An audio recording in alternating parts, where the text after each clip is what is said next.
Welcome, Paula. Thank you so much for joining us on the Beyond Barriers podcast. We are thrilled to have you here. And I want to dive into your journey and, how you've landed where you are. You have an amazing kind of history where you've been in corporate, where you've held senior leadership roles, right? CEO of American Apparel, and now CEO of nonprofit Susan G. Komen. And so want to really kind of start with your journey. Like, where did did you think when you were younger that you were going to end up where you are now? And what was that journey been like for you? Oh, hell no. That would be the last place that I would think that I would end up, or nor think that I would want to end up. I've been in the fashion industry my entire career, and it Mhm. spanned over about a 30-year time frame. And during that, I ran many companies. I'm sure I have many things that I've designed that are in your closet over the course of the years. Because it was something that I did. I literally sold the first dress of BCBG and built that business up, and then I went to Laundry by Shelley Siegel, and we made the cutest prom dresses in the world. And then I went into Speedo and the largest swimwear company, and learned all about competitive swim, and I ran my own factory base, and lots of changes there from just learning as you go. And then I went into private equity, and we ended up buying companies. And then I came back out and ran American Apparel, which was its own bucket of crazy. And then I was at Seven for All Mankind, and I was either president or CEO of all of these companies. Mhm. CEO is the later in my career. And I remember very distinctly, I was getting an award for being one of the top female retailers in the country at the Women in Retail conference, which is a great conference because it's super fun. You got Mhm. to see all your friends, and it was always held it was in Miami, and it was beachfront, and so everyone would go, and you got great swag, and it was just a fun place to go. And I remember I have my friend who was the CEO of Chico's at the time, and she and I Mhm. decided we were going to hook up there and meet and have breakfast. And so we had breakfast the very first morning, and I just happened to run into her as I walked in, and there's 1,000 people there, so it wasn't that common. So we went and we sat by ourselves because we were Mhm. both running publicly traded companies, and we had a very candid conversation with each other, as like we really wanted to do something different, Mhm. that was more meaningful. And I could give a rat's ass if I sold one more pair of jeans to Bloomingdale's. Yeah. I could do it. I could do it all day long, but I didn't really care if I did Mhm. it or not. And I was feeling that I wanted to do something that was more meaningful. And I am a breast cancer survivor. While I was at Speedo, I, was diagnosed and went through treatment, and was the year of living dangerously. Mm. And then I had a few other jobs after that. But I just got to the point where I wanted to do something more meaningful. And so Mhm. I had to get up and give a speech. And I remember the night before, it was about women's empowerment, and as many of the women's groups are, so you Mhm. fancy that. And I was supposed to speak about something that was empowering and lead it back to retail. And I had nothing. So I got up and I completely punted, and I talked about being the most powerful when I was the least physically powerful when I had breast cancer. Because Mm. when you're used to being large and in charge, you run your business, you run your family, you run your social life, you manage your home, all of the things that you do as Mhm. a leader when you're a woman. And it just, and then you can't. I literally, I was in chemo, and I had triple negative breast cancer, which is one of the most deadly kinds of breast cancer. Mhm. Um, not an easy protocol at all. And Right. the chemo would just literally wipe me out. And I was the sickest I'd ever felt in my entire life. And I literally couldn't get to the bathroom by myself. And you had to allow for people to help you and your support team and your support system to come into play. And, it was an amazing experience, and all the friends that just surrounded around you and around me, and helped me through. And I was talking, it was from the heart. It was, very heartfelt of what had happened to me and why I felt it was so empowering. And when I got done with my speech, I instead of going to my table that had my people at it, I went back and sat with my friend Shelley again from Chico's, and she just literally, I sat down and she said, wow, that was amazing. And I just got an email from a friend of mine that's a recruiter in Dallas, and they're looking for a new CEO for Susan G. Komen. Would you ever consider that? And I said, yes, I would. And it didn't happen that quickly. And she's like, oh my God, I found you. I'm going to let them know. And, Mhm. and by the way, finding me, I'm a retailer, a wholesaler, a designer, in the apparel sector. Never been in philanthropy in my life, other than I had been 5 years out from a diagnosis or so, or maybe a little bit more at that point, 10 years. And I had raised a lot of money for breast cancer. Right. Hmm. And that was just because it became, it started out as sort of a little thing where I got an email, or I got a thing in the mail for the Avon walk when I was so sick. And I thought, you know what, I'm Hmm. going to do this. And if I'm going to raise $5,000, and over the next 5 years, we raised almost $500,000. Wow, And that is phenomenal. yeah, I mean, it just took on a life of its own, Yes. Hmm. and so, and then my friends got really burnt out because I made them walk 39 miles. We had to have a party every year that was like a wedding, and Uh-huh. like literally, so they had to raise money, and it was a really, really great time and a lot of bonding, but it's a lot. So after 5 years, I was looking for something else to put my mission into. Mm. And so then I interviewed for Komen for literally, they brought me to Texas 3 times in the summer from LA. Okay, who does that if you really want someone to take the job? And, Exactly. In the you know, 100 plus, the 100-degree oh my plus God. weather. And it was, and I thought, oh, could I do this? And so I ended up moving from LA to Texas. I got the job, but before when I was interviewing, when I was in the process, I told the board of directors there that, listen, if you guys find somebody, I think I'd be really good at this, but if you guys find somebody that you think would be better, you need to hire them, because this is incredibly important to me. I Mhm. have 2 adult daughters. Mhm. My husband carries a BRCA gene mutation. I do not. So, this is a major thing for me, right? This is Mhm. so personal. And all of the work that I do is illustrative of finding a cure so that my daughters don't have to go through this. And my daughters are illustrative of every other woman that is out there, and Right. everyone else's daughters that are in the next generation, that we need to find a way to stop this. So it Mhm. was very much a circuitous route, not something that I ever planned on doing. But for Mhm. me, the very first day that I walked into our offices, and there's a big pink wall right outside my office, and it said, the work that you do here saves lives. And I thought, you know what an onus, how cool is that? And what a Mhm. responsibility that is. Yes. Very Yes. humbling. I love that. And what I hear here is the passion. There was an alignment, or there were this like, synergy of what really kind of you found passion in your work, and bringing it all together, bringing the expertise that you had kind of garnered and gained throughout the years at all of these other organizations. What I really want to drill down to is the important thing you said. You were a CEO in retail, a designer, like all of these different things. And for most people, they wouldn't see the connection of being able to go to nonprofit and make that change lanes, right? There's so many times where we hear women saying, well, I couldn't do that. I don't know anything about that industry or that organization or whatever that might be.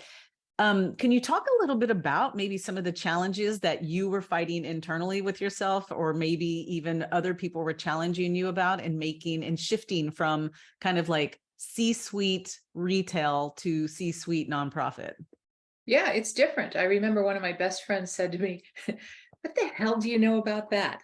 What are you going to do? You're going to walk in there the first day. What are you going to do?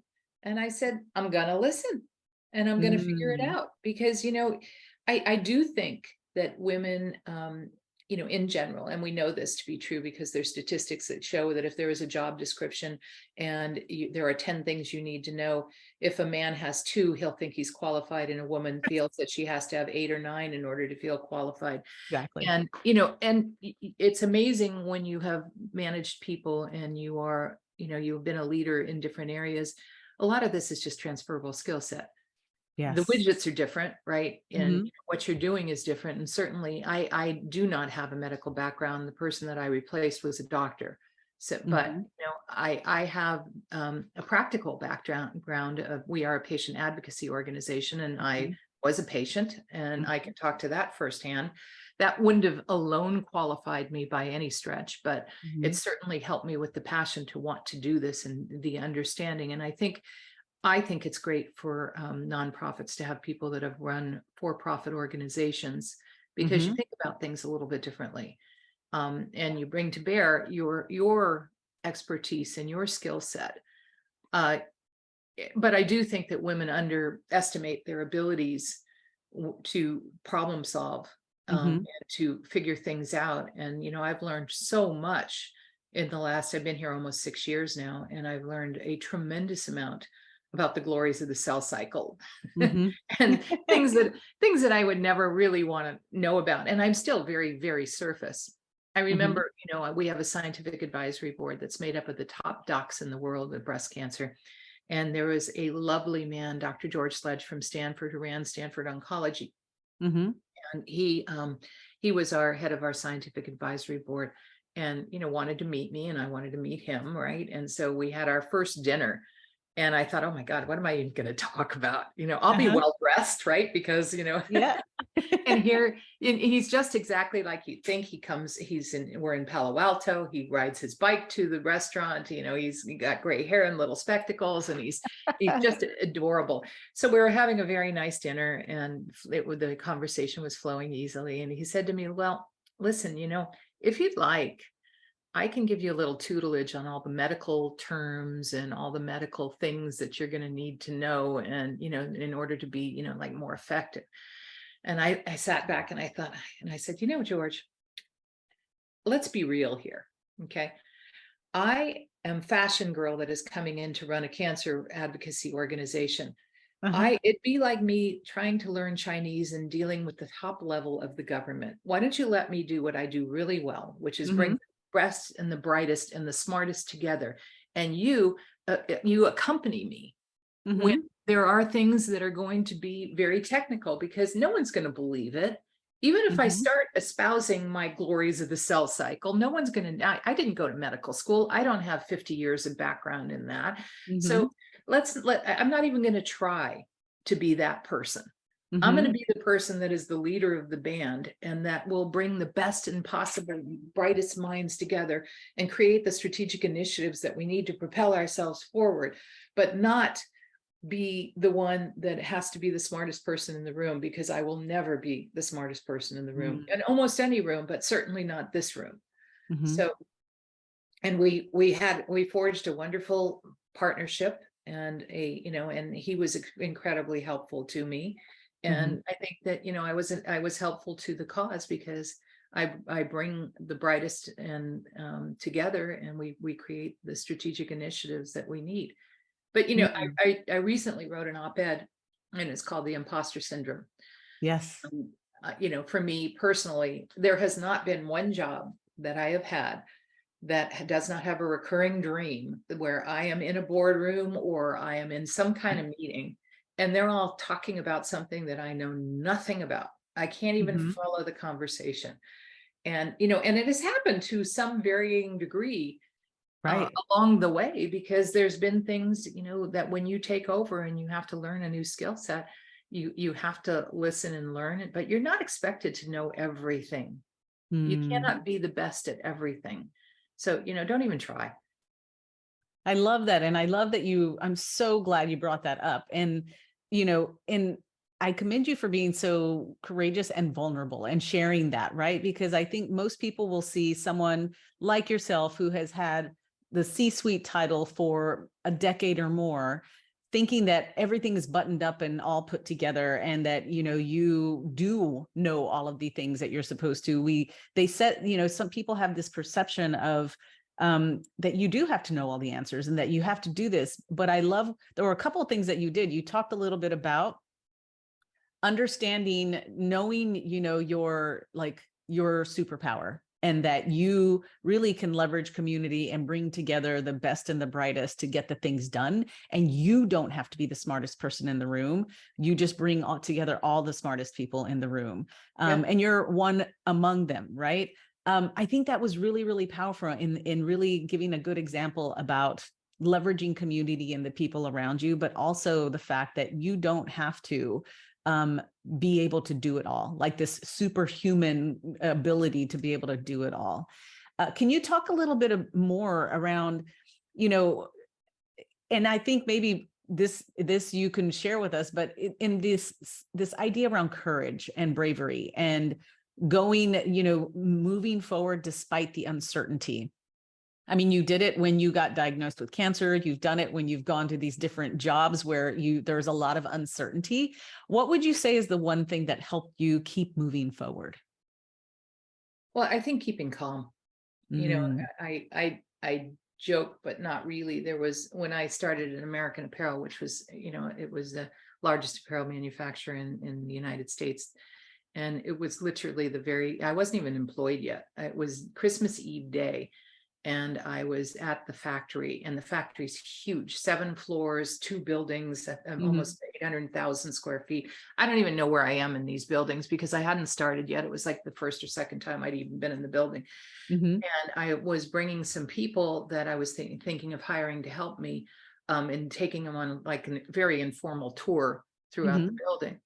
And I, I don't know what floor I'm on, but I see the head of retail now, Christmas Eve day, right? You know, but Yeah. there's still thousands of people working, and Mhm. they're all of the garments, the manufacturing is going on. The sewing machines are zipping along, and you know Yeah. they're making thousands and thousands of garments.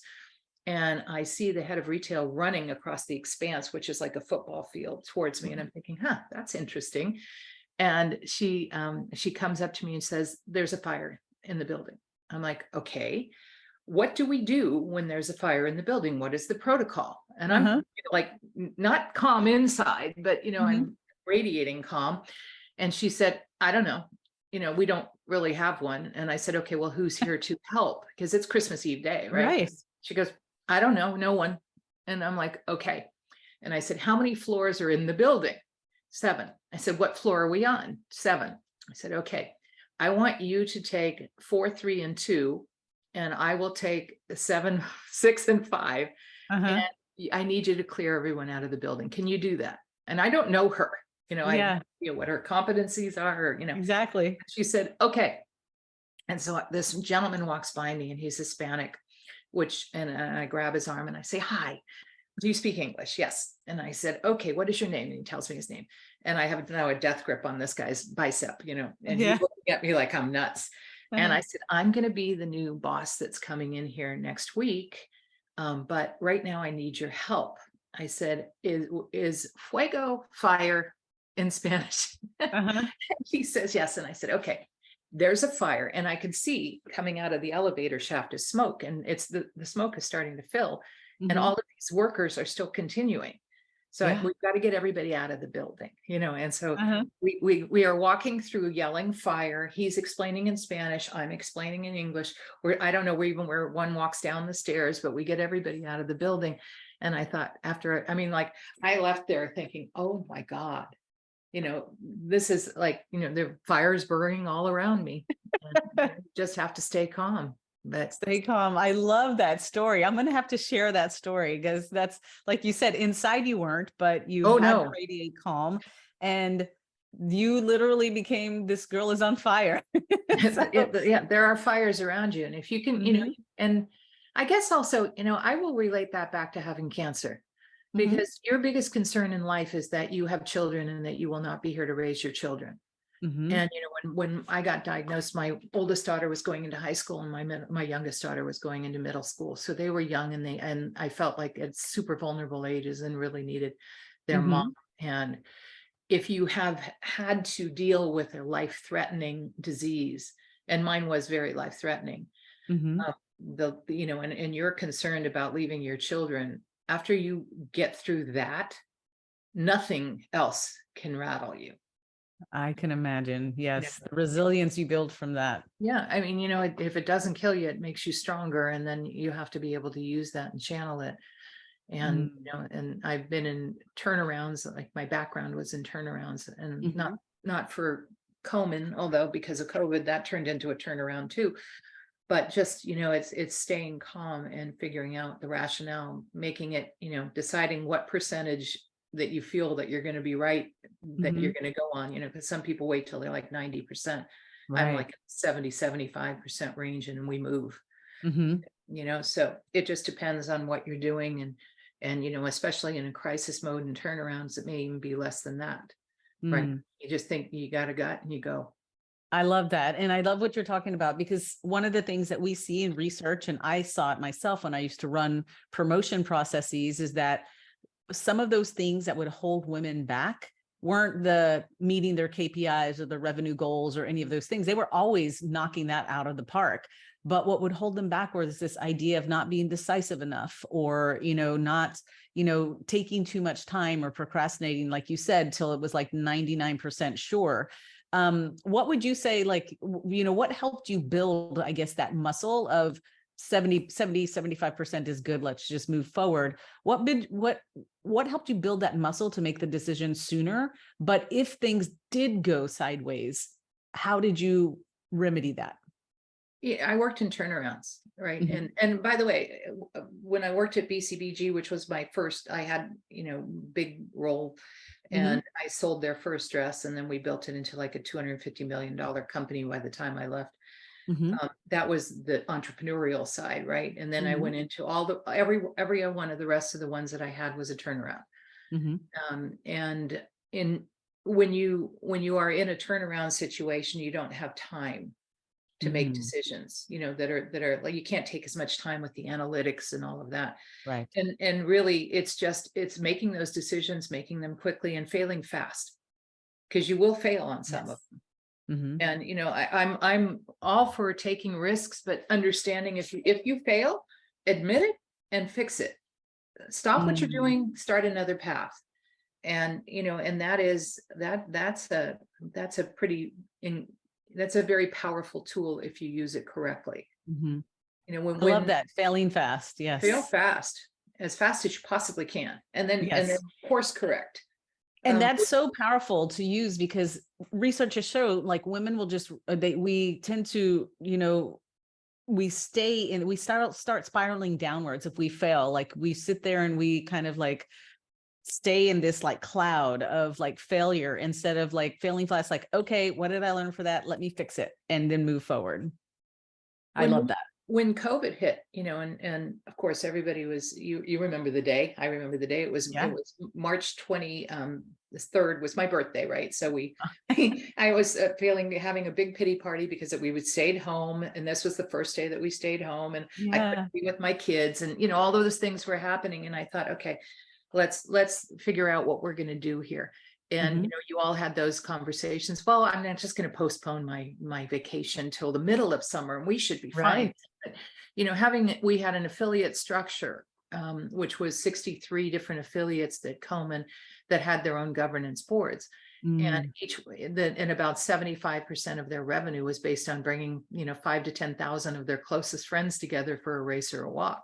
Mm. And Yes. I realized that, okay, if this goes on more than a 6-month period, then we are going to be out of business. And Right. so, we decided to go completely virtual with all of our offices to save money. We didn't know if we were going to raise another dime.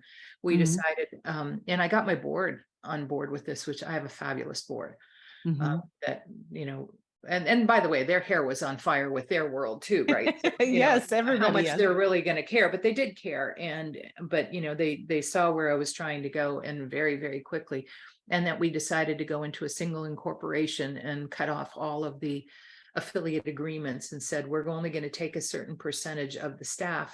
Mhm. And, but it made us much more efficient, because all the affiliates had their own, you know, IT and their own Exactly. finance and their own, we had a centralized version that could do it all. So we became much leaner and Mhm. much more efficient. Mhm. But it was, we went virtual. We had to have all of our races and walks as virtual events. Mhm. We went to a completely single incorporation versus a affiliate network, and we Mhm. did it all within, like, that 12-month period.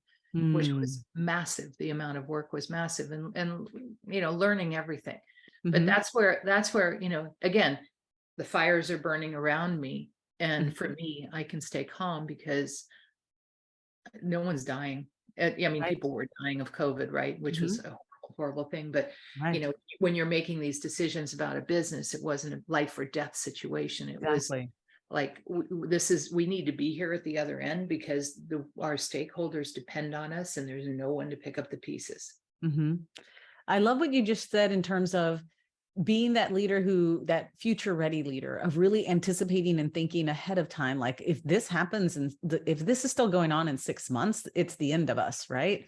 Can you talk a little bit about being, how do you stay, um, I guess, ahead of the curve, right? You're always looking for the groundswell, and you were thinking 6 months out, okay, let me make sure we're riding this wave and we're not getting crushed by the wave, right? What are some of the daily habits or rituals that you do to stay ahead, to kind of be that forward thinking leader?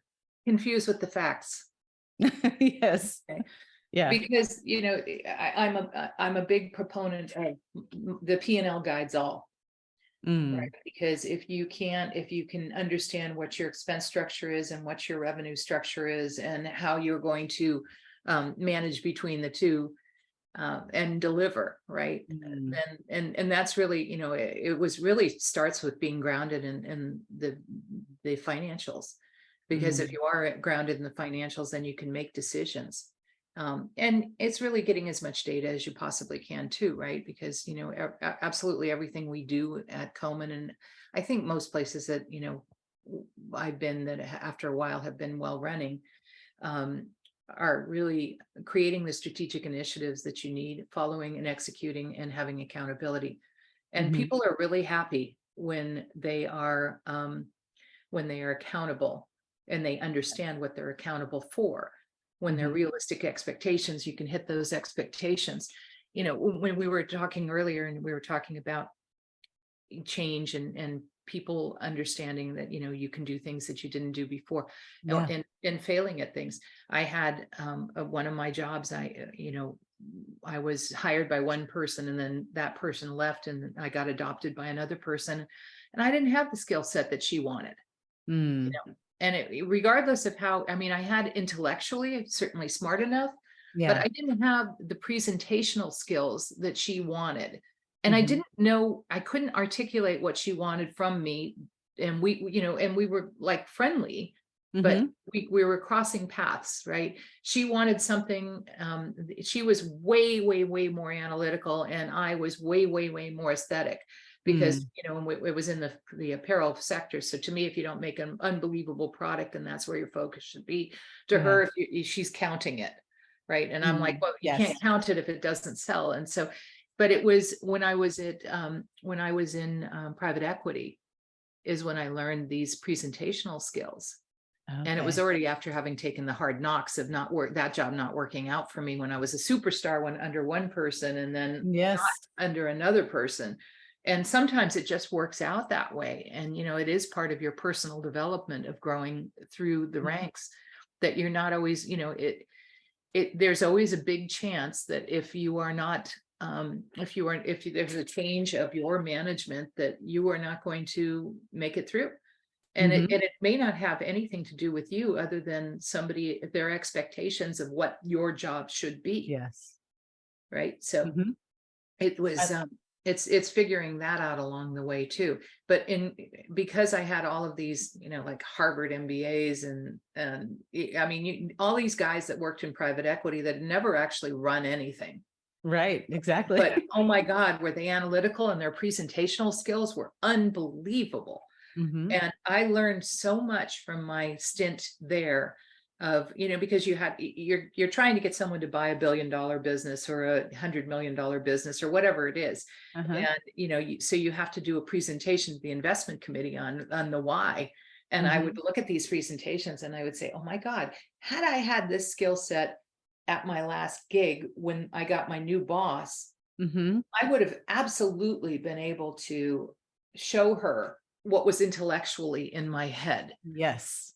So, and I have used those same presentational skills that and basically kind of templates. It's Yes. not even, it's not that you can't think about how you want to do it. It's how do you present it, Mm-hmm. and how do you make it so that it's easy for not only your employees to understand they understand that you have a strategy, they understand what is expected of them, there are metrics and milestones, but Mm-hmm. also if you are a leader, to show your board. My board meetings go very, very well, and they're very easy, Mm-hmm. even if we're in a downturn, Mm-hmm. because we're really, really good at explaining, this is okay, we understand, this is what we anticipated happening, this is what happened, pass fail, Mm-hmm. this is what the new tact is, this is where we're going, so and as long as everything is not failing at once, you can Mm-hmm. take your wins in certain areas and amplify them, and hold hands together. I love that. And I love the idea or the example that you use that, superstar under one leader, but not so much on the Yeah. other. But even the, crossing paths where there wasn't that clear communication, where maybe that leader just avoided conflict and didn't have that courageous conversation to say, this is what I need from you. Well, um, or again, to help me understand. And I remember, because I was very well liked by all of the staff, and it was I was the CEO of a division, mhm. and there was a bigger corporate company. And I remember the head of HR came out of the whole corporation, and I sat down with her and I said, okay, so obviously I know why you're here. She wasn't there to let me go. She was Uh-huh. there to have a conversation, to see what the damage was going to be if they Mhm. went through with this plan. And Right. and I helped her through it. I said, look, I'm very well liked here, and and I asked her, I said, is this a decision you would make? And she said, no, it's not a decision I would make. My decision would be to help your boss understand that there are different ways Mhm. to formulate success. But Yes. it didn't work out in my favor on that one. Oh Mhm. well. Yeah. And I love that. And you didn't let it kind of, lead you in the wrong direction. You just said, okay, upward and onwards, right? This is like Yeah, onwards I, and I upwards. And remember I left when I left my desk, and I printed out this piece of paper that said that, let's see, houses are built with the bricks that other people throw at you. yes. And I just left that on my desk because I thought, you know what, I'm stronger because of it, and Hmm. it'll all be fine. I love that. Oh, well, that is a perfect kind of story to leave and to kind of start wrapping up and moving to our lightning round questions. Um, this will share a little bit more because we've gotten to you. I love your stories. We've gotten to know you so well. And the lightning round questions I love because they kind of are quick and fast, and we get to see another side of you. But the first question is, what book has greatly influenced you? Oh, let's see. I read voraciously, Hmm. but I'm trying to. Um, I read. I don't know why, but I read a lot about the Holocaust. And Mm. Hmm. so, I like Kristen Harmel's books on the Holocaust because Hmm. it shows the spirit of Yes. humanity, both good and bad, right? But Hmm. the ability to persevere under any kind of consequences. Yes. I just read The Paris Daughter, which I really enjoyed. Mm. And I've read several of her books recently. Yeah.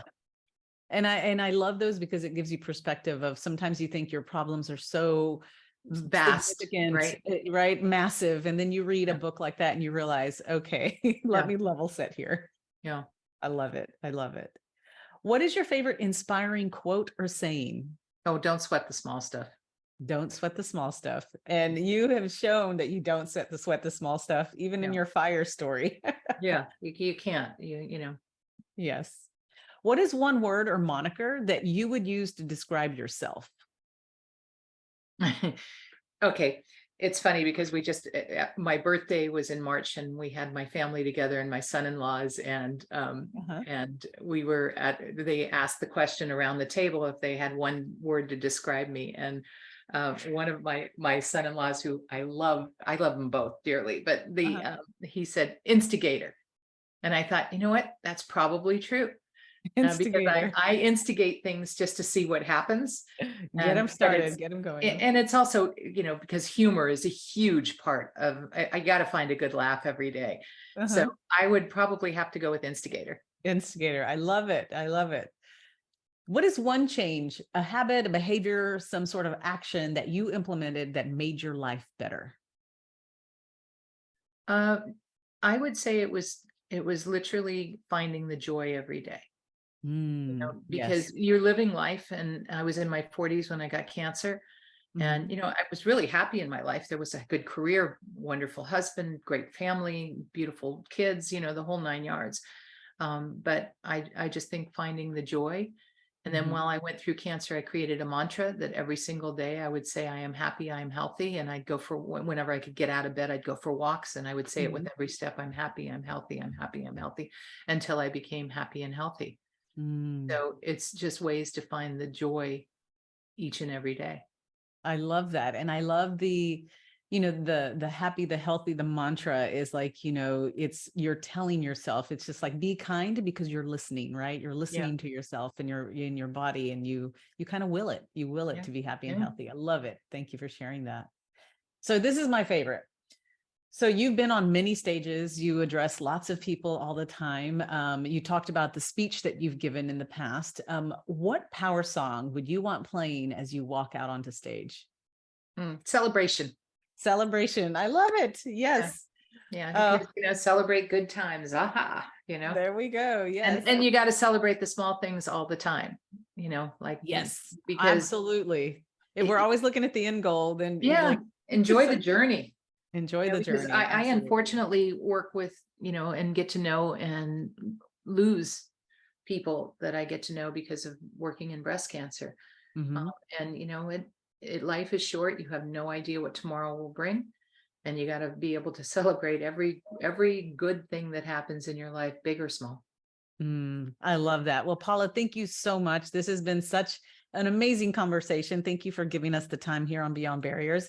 And I know this, we get it every single time. If I don't ask you to share how people can connect with you, is it via LinkedIn, any other social media, so that they can connect and follow you and hear more of the Paula-isms that'll bring a laugh and some joy into their life. Well, first of all, if you ever want to help Komen, there's many, many ways to either donate or volunteer at Komen.org. That's, because nothing's going to cure cancer other than cash, because cash pays for research, and it also helps in communities with all of the hundreds of thousands and millions of women that we help.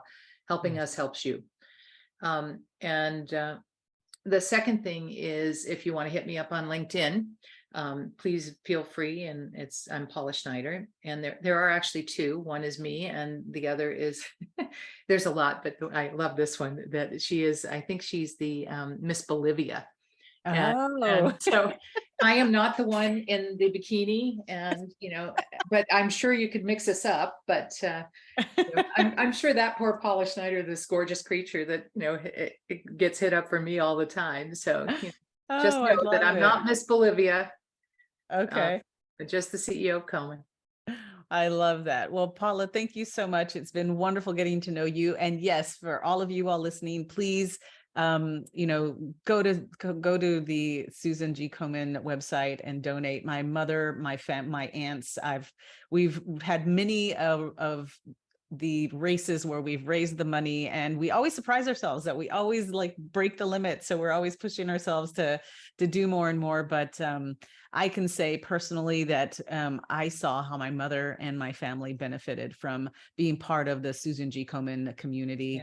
Yeah. There was just a sense of belonging and understanding that your organization offered my mother that I will never be able to say thank you enough. So Well, thank you for it's your part of time. the village, right? Yes. And we are the village of women. So if you want to help, it would be greatly, greatly appreciated, because it's not easy to raise money now. No, absolutely. Well, we definitely, I think, we should consider connecting. I'm sure Beyond Barriers has a way that we can help and connect and partner and be part of the amazing community so that we can, like you said, get to some point where we can hopefully eradicate this someday. That's the goal. I can't quit until that happens. So come on, people. All right, here we go. Thank you so much, Paula. Take care. Lovely meeting you.